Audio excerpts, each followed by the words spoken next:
So this is a short video preparing you on what to expect here in Aberystwyth when you're studying history as an undergraduate. We're going to talk a little bit about the things you can do before you get to Aber, to start thinking about the degree, but also we're going to talk about what to expect when you get here. What does teaching look like in university, and especially here at Aberystwyth? So first of all, I was going to ask Matt here, how do you prepare?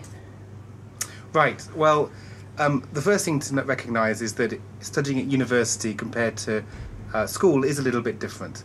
Obviously, you will already have topics that you'll be interested in, parts of the past that you find particularly interesting and that you're already maybe thinking about studying. You might have looked on the website, looked for courses in our Part 1 list, which means courses that you will be able to take at university, and even chosen some courses. But there's bound to be parts of the past that you don't know that much about, or which you're thinking about looking into.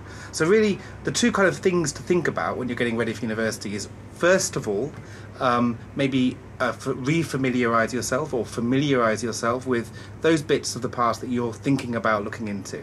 So, for example, I teach a course on Asian history, modern Asian history, which is available to first-year students.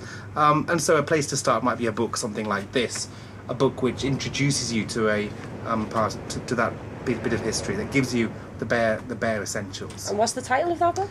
This book is it's a history of East Asia, and it's a very good take on modern Asian history. Excellent.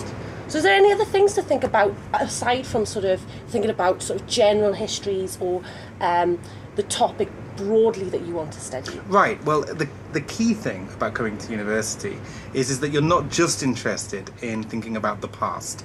The main thing really that you're looking at is the ways in which we look at the past. So how other historians have thought about the past, have argued about the past, and have debated with each other about what really happened in the past.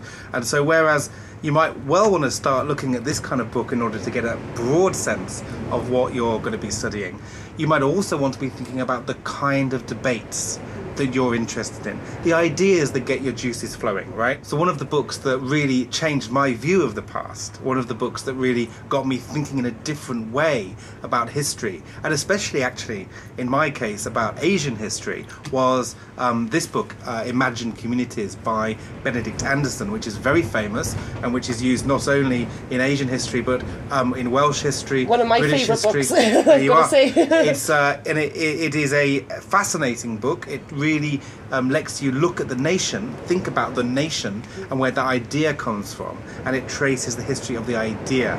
So it's questioning the way in which we think about the past. And ultimately what you're really doing when you come to university is not just thinking about the past, but thinking about how we think about the past and challenging our own ideas about what we think the past really is.